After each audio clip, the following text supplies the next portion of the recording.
guys, me here once again, and this time I'm going to be reviewing Matched by Condie. I know I'm like late with this since it's like one of those like popular books. The third book like literally recently came out maybe a couple of months ago, and everybody's like raving over this, and I'm just one of the last ones to start the series. Wah wah wah. But I really honestly enjoyed this book. It took me a little while to get through the middle, but, you know, I honestly thought it was okay. I really liked it. An 8.5 out of 10. This will not be a spoilers review, just to keep you guys on edge. And basically that's it. On to the synopsis. Cassie has always trusted the society's choices, and when her best friend appears on the matching screen, Cassia is certain he is the one, until she sees another face flash for an instant before the screen fades to black.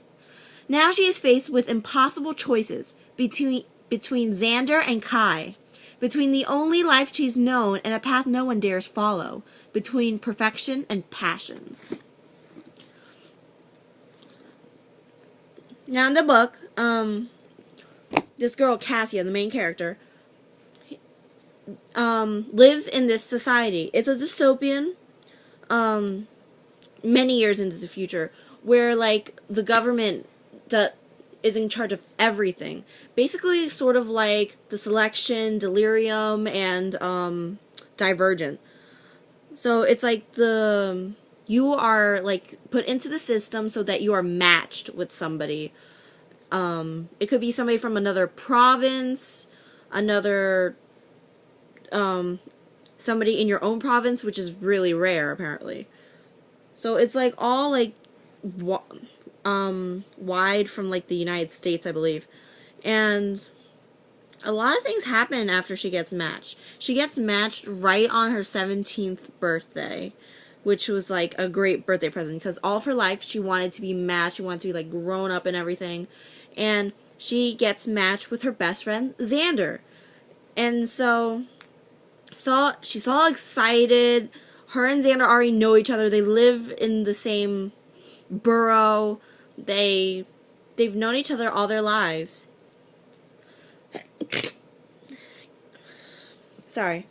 And, well, that's really rare because usually you don't find your match in the same province as you.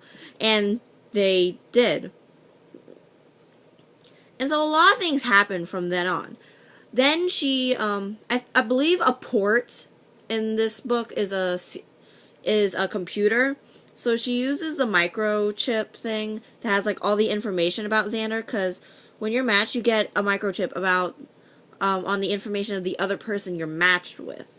But since Xander and Cassie already know each other, like they didn't really need the microchips, but they were given them anyway in the silver box thing.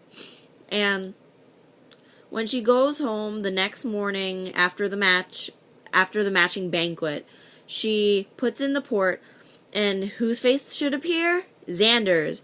But then one other face flashes for a second, and then the whole screen goes to black. And she's the only one in the house, so she's really worried. Did something happen with my match? And that's where everything starts to go downhill, in a sense. So there's this whole love triangle between Xander, Kai, and Cassia.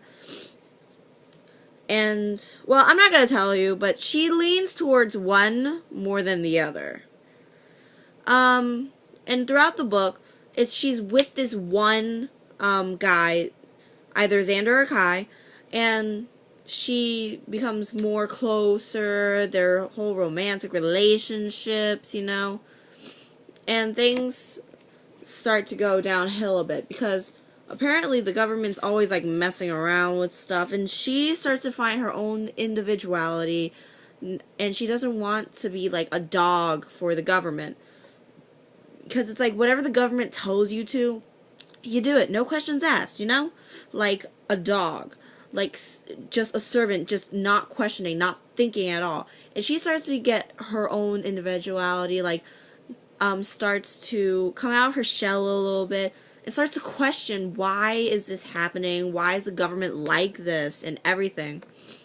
And so in the end, it was like a shocking twist that happened, and I was like, near the end there was a shocking twist, and I was like, oh my god, what? And it was, the ending is a cliffhanger, definitely. So I really can't wait to get Reached and read it. Because I might, when I get enough money, I might be able to buy the box set for all 3 books. So, and then I'll give this copy to my sister. Anyway, that's all I really have to say for Matched by Ali Condie. Again, 8.5 out of 10. Absolutely loved it. Now to tell you guys about some new books coming out. There's this new book coming out called Lucid on June 24th. It's by Ellie Fred. She is trying to get me an arc for her book. Once it's all finished and everything, she'll send me the arc and I'll read it and I'll review, hopefully before the 24th. Now, I'll give you an author bio and a blurb for Lucid. Ellie Fred is a perpetual dreamer who writes about worlds both within and without this realm. With a degree in psychology, Ellie Fred tends to get lost in the mind, the greatest adventure of all. Ellie Fred is currently traveling the world, finding more adventures to inspire new tales of dreams and beyond. I know that most adventure slash fantasy slash whatever you would like to call these stories start with something magical, but my story starts with something ordinary. Dreams. I'm talking about I'm taking a test and don't realize I'm in my underwear kind of dreams. We have them every night, whether we remember them or not. Sometimes they leave us waking up with excitement or inspiration. Sometimes they cause us to wake with a shriek and to look around our rooms. Sometimes they leave us waking up confused or ashamed. These experiences are probably commonplace for most people, but I doubt any of you could ever say your dreams cause you to stay asleep for a long period of times. What if your dreams made you disappear? So it's coming out June 24th. Hopefully, Ellie Fred will be able to send me the PDF file for the arc of the book, so I'm waiting for that. Now, for another book that's already come out, May 8th, but she decided to email me. Well, Kristen Lindy Hager, the author from before for True Colors, heard that this other author, Lorraine Carey, wanted to help me promote her book. And so I emailed her, and now I have a preview of her book called Jonathan's Locket. Have a good look at that. Lorraine already sent me an arc, so that is the next book I will be reading. I will read you guys her author bio, which I will have to cut down because it's super long. Look at that. And the author bio and the blurb of the book. So the author bio first. Lorraine Carey is a veteran children's reading specialist, teacher, and author. She has lived and taught in Ohio, Arizona, New Mexico, California, and Grand Cayman. She had a short memoir published in 2010 called Losing Ground. Currently, she is finishing another historical fiction/fantasy called The Vestal Virgin. This is another young adult novel about a teen who discovers she may be one of the last Vestals from ancient Rome and has returned to this lifetime to tend to unfinished business. Lorraine currently resides in Grand Cayman Island with her husband and dog, Maddie. Her passion is reading, writing book reviews, and writing fantasy novels for tweens to young adults. When not writing, you can find her at the beach or out boating around the island with her husband on their boat, the Angelica. So basically I just skipped over the 2 middle paragraphs, like right here. But if you want, you can like pause the screen and see if you can read this if it's not too blurry for you. Now onto the synopsis the blurb of the book. Orphan Jonathan Palmer is a 15-year-old stowaway aboard the doomed ship, the Convert, which was part of the fleet that crashed into the reef on Grand Cayman in 1794. This famous shipwreck was known as the Wreck of the 10 Sails. Jonathan was not lucky enough to survive the wreck along with 8 other seamen. Problem was, no one ever knew he was even on board. 2 centuries later, strange sightings have been reported of ghost ships, screams, and eerie lights off the east end of Grand Cayman.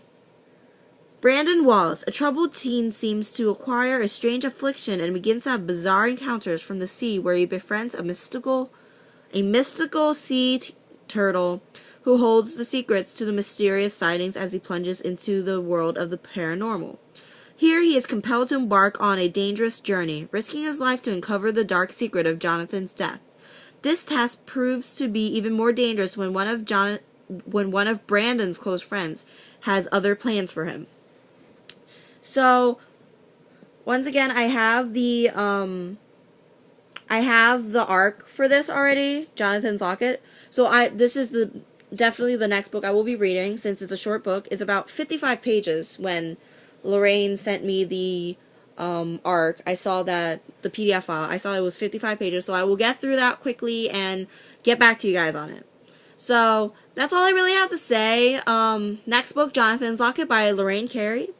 I will give you guys a book review on it when I'm done, and of course you should go out and get it. And get True Colors when it comes out. Of course, that was a lovely book, on the 17th. Now, that's all I really have to say, so I guess I'll see you guys later. Bye!